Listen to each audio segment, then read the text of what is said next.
Berikutnya terkait dengan energi bebas untuk defect. Kalau tadi kita sudah membahas untuk perfect crystal, maka selanjutnya kita akan membahas bagaimana energi bebas untuk kristal dengan cacat titik. Sebagaimana yang tampak pada layar, delta G adalah dirumuskan dengan energi bebas defect dikurangi dengan energi perfect kristal. Sobat My ITS Learning, perubahan energi Gibbs yang terjadi bisa disajikan dalam bentuk grafik yang berasal dari berbagai komponen energi bebas Gibbs yang telah dihitung, di mana perubahan entalpinya, kalau dilihat dari grafiknya, adalah yang linier. Sedangkan yang paling bawah adalah komponen entropi dari konfigurasi. Untuk yang tengah, ada komponen vibrasi yang juga linier, tapi bernilai negatif dan berlawanan dengan komponen entalpinya. Jika dijumlahkan semuanya, maka energi bebas Gibbs memiliki bentuk umum seperti gambar yang dicetak tebal. Maka kita bisa mencari nilai minimumnya untuk mencari konsentrasi kekosongan yang mana energi bebas Gibbs-nya mencapai titik minimumnya. Kesimpulan utama yang bisa diambil adalah entropi konfigurasi bertanggung jawab atas adanya cacat titik secara spontan dalam keadaan kesetimbangan.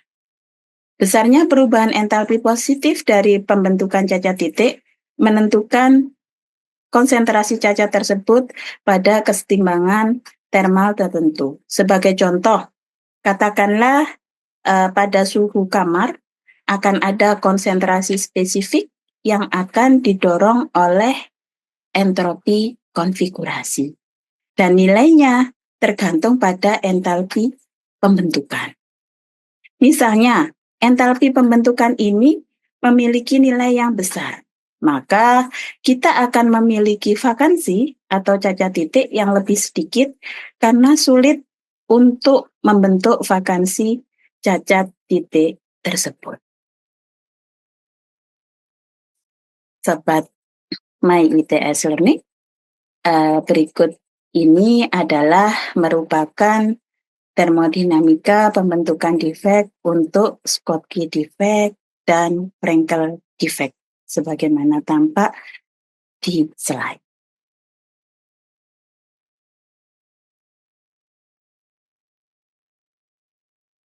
Sobat My ITS Learning, selanjutnya kita akan belajar tentang migrasi defect.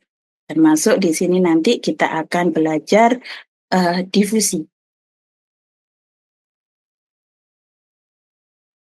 Pergerakan defect ini melalui kisi kristal. Jadi kenapa kita harus belajar tentang migrasi defect? Karena memahami mekanisme migrasi defect itu sangat penting untuk mengendalikan transportasi massal dan mengoptimalkan sifat dari material. Nah, sebagaimana kita tahu bahwa difusi, ada 3 jenis mekanisme difusi, atom atau ion. Yang pertama itu adalah mekanisme vakansi, yang kedua adalah mekanisme intertisi, dan yang ketiga adalah mekanisme intertisiasi. Ya. Nanti kita lihat bagaimana masing-masing mekanisme difusi yang terjadi pada vakansi, intertisi, dan intertisiasi. Sobat My ITS Learning, berikutnya adalah kita belajar tentang difusi atom secara vakansi. Tampak pada gambar bagaimana atom akan pindah dan kemudian masuk ke vakansi. Selanjutnya, Sobat My ITS Learning, difusi atom secara intertisi. Sebagaimana tampak pada gambar bahwa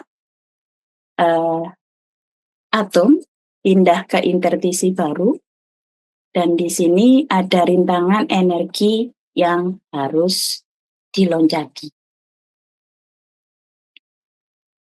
Berikutnya adalah difusi atom secara intertisi. Intertisiasi. Jadi atom intertisi ini akan mendorong atom reguler masuk ke intertisi baru seperti yang ditunjukkan tanda panah pada gambar. Sobat My ITS Learning, kita lanjutkan dengan persamaan fenomenologis pada difusi.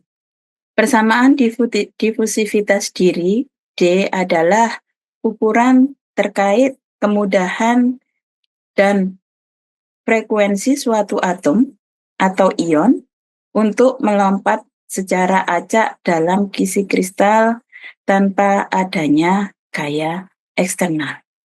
Telah diketahui bahwa D ini diaktifasikan secara termal seperti pada persamaan yang tampak pada slide.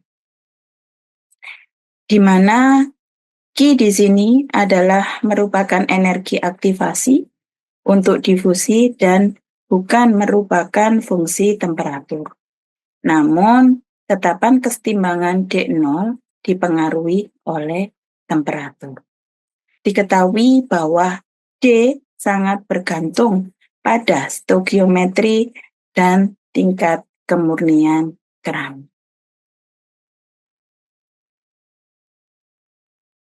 Sobat My ITS Learning, untuk mengetahui variabel yang mempengaruhi D, fenomena difusi ini harus mempertimbangkan tingkat atomik.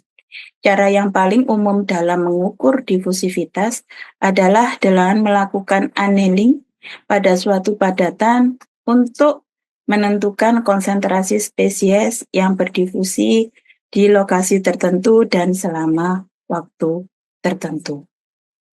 JXT adalah profil konsentrasi yang dihasilkan dari spesies yang berdifusi tersebut, di mana JXT ini bergantung pada difusivitas D. Jadi makin besar nilai D, maka makin cepat spesies yang berdifusi menembus ke dalam material. Sobat My ITS Learning, sebagaimana yang tampak pada slide bahwa hukum kedua Fick harus diselesaikan untuk menentukan difusivitas D menggunakan kondisi batas dan awal yang sesuai. D sendiri bukan merupakan fungsi posisi maupun konsentrasi, sehingga bisa dituliskan dalam bentuk lebih sederhana seperti yang ada pada slide. Sobat My ITS Learning, metode yang praktis untuk mengukur JXT adalah dengan menggunakan isotop radioaktif dari atom yang difusivitasnya ingin diukur. Sebagai contoh, jika kita tertarik pada difusivitas Mn dalam MnO, maka kita bisa memilih lapisan tipis 54 MnO radioaktif diaplikasikan di salah satu ujung batang panjang MnO non-radioaktif. Setelah waktu anil yang sesuai T pada suhu tertentu, batang tersebut didinginkan secara cepat dan dipotong melintang tegak lurus terhadap arah spesies yang berdifusi. Profil konsentrasi eksperimental dievaluasi dengan mengukur radioaktivitas setiap potongan.